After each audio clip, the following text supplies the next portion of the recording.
life, a vicious struggle between mutual enemies, a delicate scale held in balance only by chaos and extinction, adapting to beat itself and others, becoming larger and more efficient. Until it happened, the perfect creature, humans.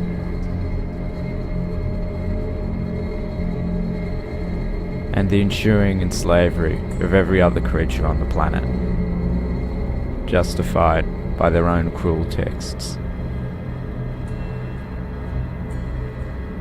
Eventually, the shackles they placed upon life were reversed, for the only cure to a perfect creature is a perfect disease. A disease so perfectly suited to capitalize on the human condition, the condition of separation from those animals. Through the subtle manipulation of human disassociation with inferior beasts, a disease was bred so inherently irreversible that there was no way to prevent it.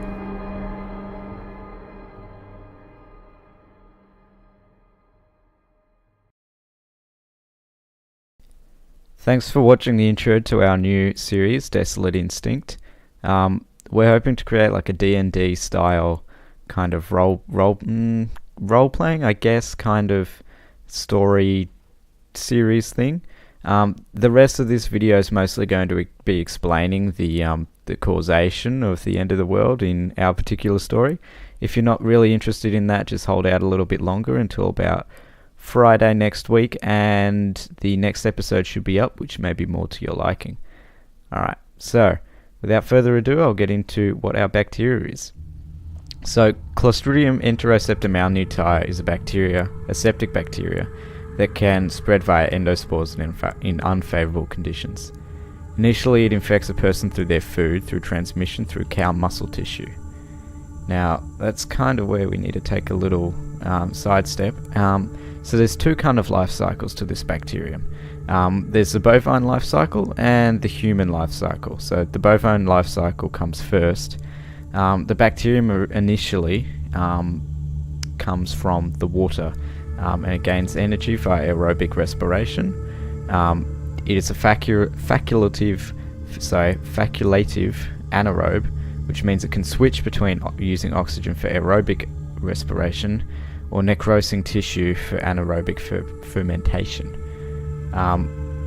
So this makes it both a autotroph and a heterotroph, that's it. So the bacterium in water infects the esophageal lining when it's ingested. Obviously enough, this is specific to a cow. So this would be a cow drinking infected water, probably because it's very muddy and untreated. And of course the cows aren't exactly well known for their hygiene. So the bacterium in the water infects their esophageal lining when it's ingested, and due to unfavorable conditions it immediately begins to produce endospores. It's unfavorable mostly because there isn't really a very good selection of food available to the bacteria when it reaches the esophagus. It's very exposed to the oxygen, so it is reproducing aerobically, but it doesn't really have the nutrients to be able to do so. So it begins producing endospores. What endospores are basically little capsules of the bacteria's DNA that can survive in extremely harsh conditions. They're not affected really at all by acids or boiling or radiation. UV radiation is commonly used to treat bacteria. Endospores are in fact immune to UV radiation because they've got a series of enzymes inside their cells that can repair the broken DNA once the endospore germinates. So the endospores in the esophagus, they die off eventually because of the not the endospores, the bacteria in the esophagus dies off. But it's already produced endospores, which would have been washed down into the intestine. So the endospores pass through the gut and into the small intestine where they germinate. They germinate here, and there isn't really a whole lot of oxygen in the in the intestines, especially in the intestines of a cow. Most of the gases passing through the small intestine are things like nitrogen and nitrogen, carbon dioxide, methane, and the like. Especially with the amount of bacteria that are usually found inside the gut of a herbivore, but cows specifically as well. So the bacteria is forced to respire anaerobically, which means it begins necrosing the tissue in the small intestines. So it ferments the tissue and it begins creating large amounts of hydrogen and carbon dioxide gas. The bacteria begins reproducing by means of true spiration. So this is an endospore. So endospores, the bacteria dies in the process of making the endospore. With true spiration, the spores themselves are actual, what's the word? They're the offspring, if you will. They're the reproduced cells. So, the spores produced in that way aren't as they're not as well protected from harsh environments, and especially because they don't have the kind of casing that dissolving the full bacteria would give them. They're quite vulnerable, but of course in the small intestine they're plenty safe. I mean, they're still pretty hardy, much more than a typical bacteria. So these spores are moved further down the small intestine, presumably by intestinal fluids or the gases that pass through the intestines. It's important to note that the bacteria is also motile, which means it can move about of its own accord. So the spores may be absorbed into the bloodstream because they're so small. They may be absorbed, they're so small compared to the endospores that they may be absorbed directly into the bloodstream and germinate inside the bloodstream instead of further down the intestines on the villi.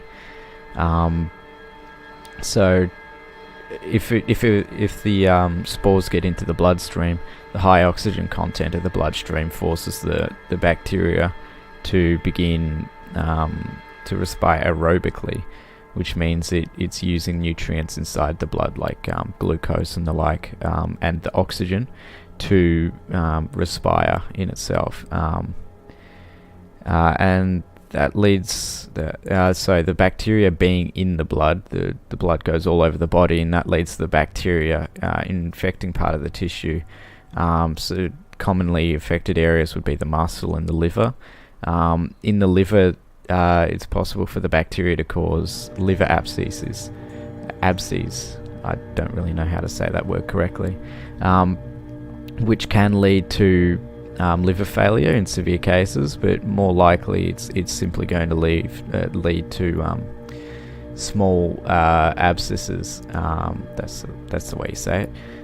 Which can leak pus into the chest cavity and the lungs, and even as far as the heart, from what I've researched. And when it does begin producing pus like that, things become a little bit more noticeable for the host. But of course, since the host is a cow, it can't exactly tell its owner that its lungs are filling up with pus and it can't breathe properly. It's also possible that the spores could go to the muscle tissue. So in a cow, that becomes the steak. And then the muscle being slightly lower oxygen content than something like the direct bloodstream or more important organs. It can produce aerobically if it's in a well circulated area, but if it's not, which is quite likely, then it might begin producing anaerobically, and this leads to gas gangrene, similar symptoms. Now, if the cow's slaughtered before the gas gangrene becomes really evident, like before the bullae begin properly forming, then it's possible that the steak itself could be sold off as infected without anybody really noticing. That's the main vector of transmission for humans. So if the tissue's cooked, the bacteria, well, sorry, actually, if the cow is slaughtered and there are no more nutrients going to the tissue, then the bacteria is going to continue to respire anaerobically. So it's possible that your piece of steak, you get it, and there's just this giant black boule of gas and infected liquid just sitting on the top of it, which is quite a lovely thought. But it's probably more likely that the bacteria would see that it is in unfavourable conditions and begin producing endospores. This kills the bacteria, stops it from giving gas gangrene-like symptoms, but it also means that the infected tissue, the steak, is now infected, and it's almost impossible to remove the infection. Cooking the steak does absolutely nothing, but just about the only thing that can kill the endospores is freezing in a liquid of hydrogen peroxide. That's not exactly something you can do to food that you're about to eat. So the non-germinated bacteria, so the bacteria in the true spores, not the endospores, are killed, and bacteria that are just doing their bacteria things will also be killed. But the endospores, of course, will not be. Now, if the bacteria doesn't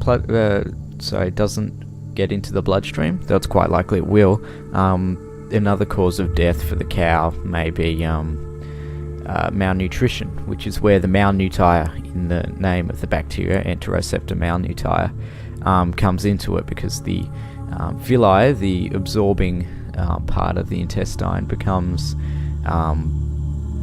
non-absorptive. I don't really know the word for that.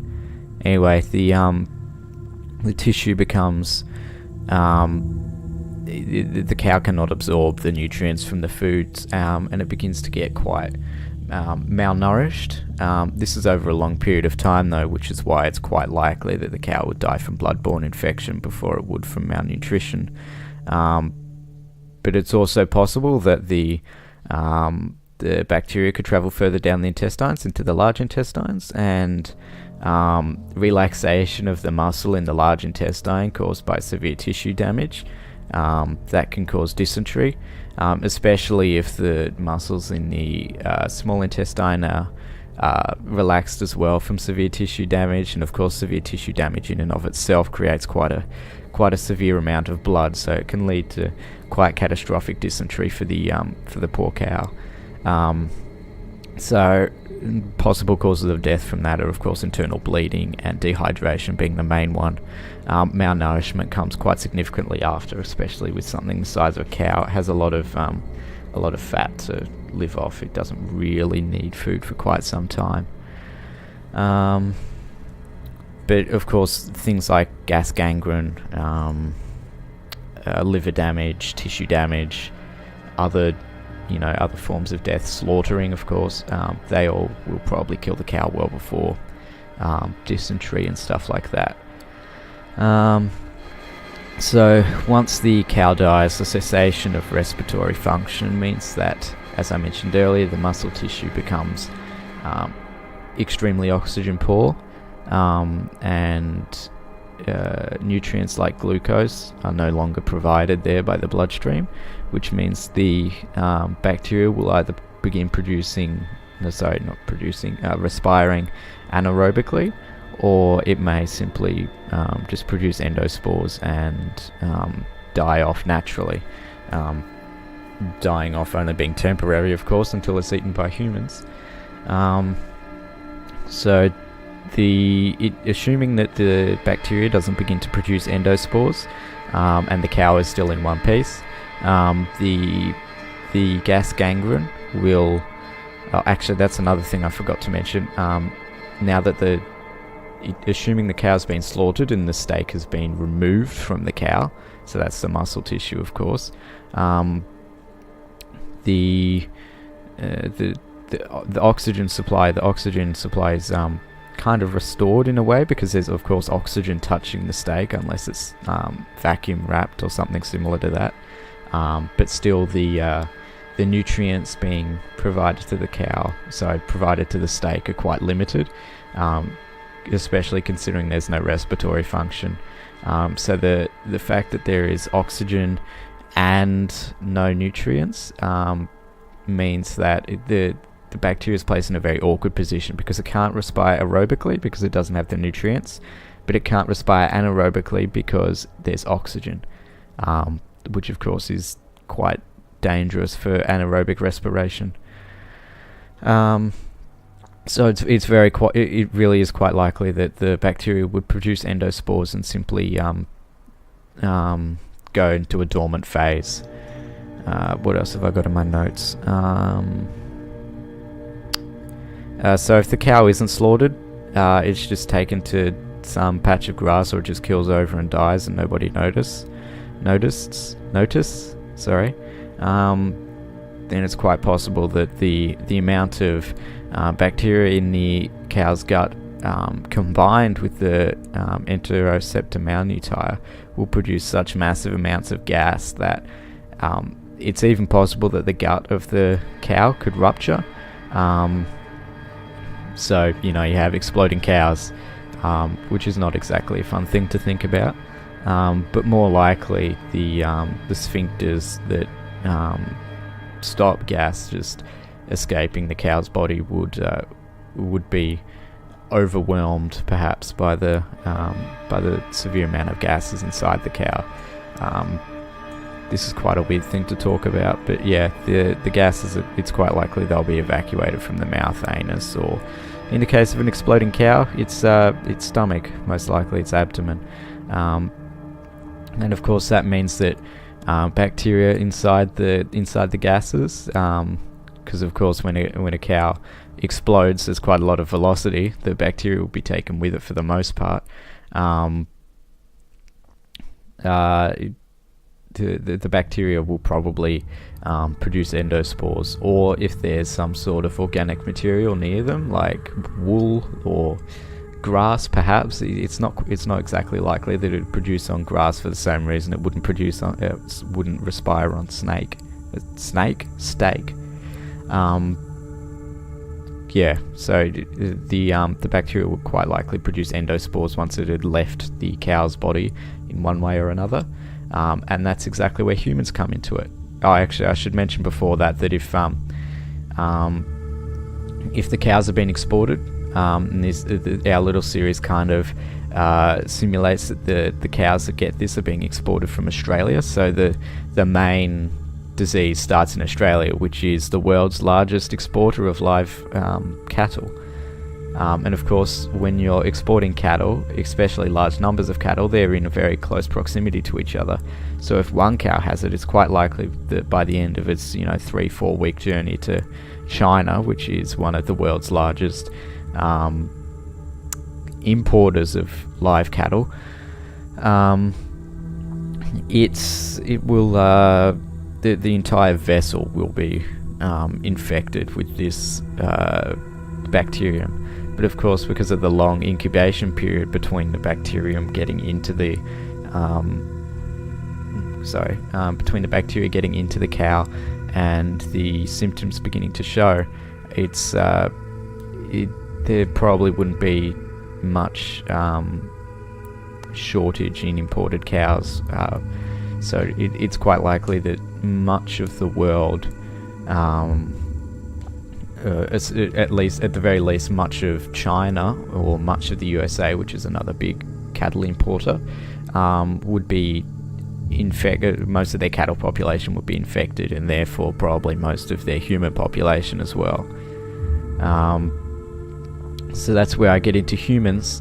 So the human eats the infected muscle tissue. It's not exactly likely that a human would be drinking infected water, especially near cows, because humans just generally don't like drinking water that cows have been defecating in.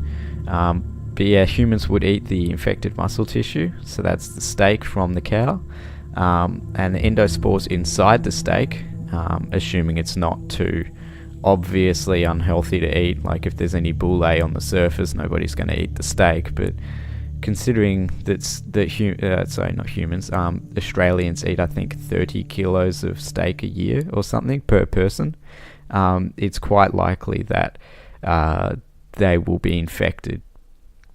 So the endospores germinate and infect the esophageal lining. Much of this is very similar to the cow. It's somewhat likely that, especially considering the endospores are sometimes contained within the flesh of the cow, so within the flesh of the steak, that the endospores would pass right through the esophagus and into the gut, and then the steak is broken down. There's also, of course, ingestion.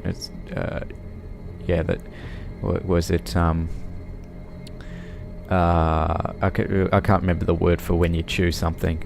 That, of course, breaks up the steak and may release endospores in and of itself. But yeah, in one way or another, the endospores will get to the small intestine, whether or not it skips the first interstep. The disease is very similar to the bovine form from here.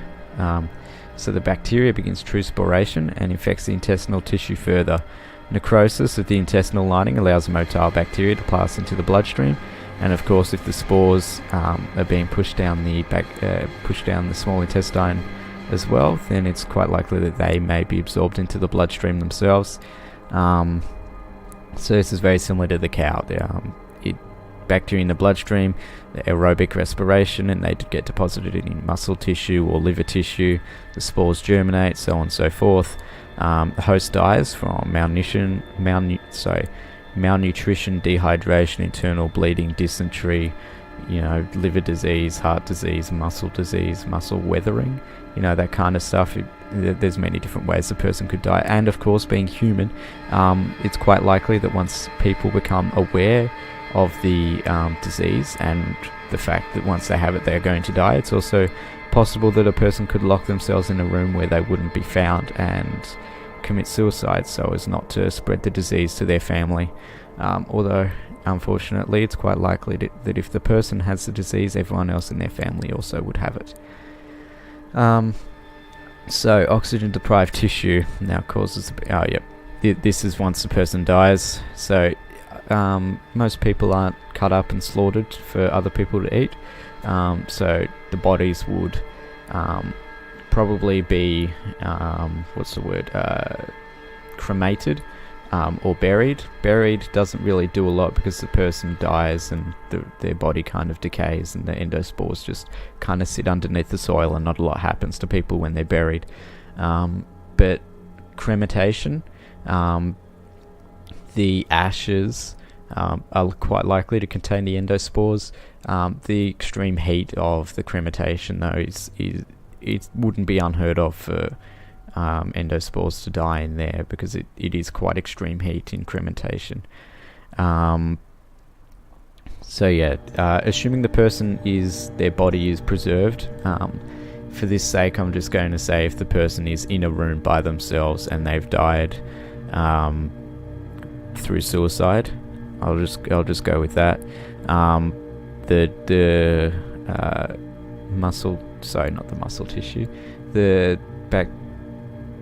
The bacteria begins reproducing anaerobically, and because the person has not been cut up, they're not exactly exposed to a lot of oxygen, so it's quite possible for them to form gas gangrene bullae, and similar to the cow, the gas is produced by both the gut of the human, that's normal gut bacteria, combined with the Clostridium enteroceptor malnutia bacteria, can cause the gut to explode or rupture, and the gases may be evacuated from the mouth or anus, and that spreads airborne spores and endospores. Almost all of the spores ejected from the body will die, while most bacteria ejected from the body will quickly form endospores due to a lack of nutrients. It takes about 2 hours, I think, for a bacteria to produce an endospore. These endospores can be waterborne or airborne. They're pretty hardy, as I mentioned before. And I just noticed this video is dragging out quite a long time. regardless, that's basically the gist of the bacteria. I think the rest of the infection will probably be explained during the next episode. If you've made it this far, congratulations. You are probably a nerd, and I congratulate you that. Yeah, I'm sure you understand my meaning. Alright, so I forgot to mention as well that this is a completely fictional bacteria. It's based upon true things. So Clostridium is a bacteria known to produce endospores. It's also Clostridium septicum is a bacteria that causes sepsis. So it's kind of it's all in the same family, and it's based on reality. And the name itself, Enterosepta malnuti, entero being intestinal, septi being sepsis, and malnuti being malnourishment. So it's intestinal sepsis leading to malnourishment. That's what the name means. So yeah, that's about it. If there's actually I created a Plague Inc. Plague Inc. Evolved world, not world, scenario for this plague, and it very closely represents the kind of outcome that we are looking for. So if you'd like to have a look at that, I'll link that in the description below, and of course all of the stuff from the intro I'll link in the description below. So thank you for watching, and I hope you enjoy our little series.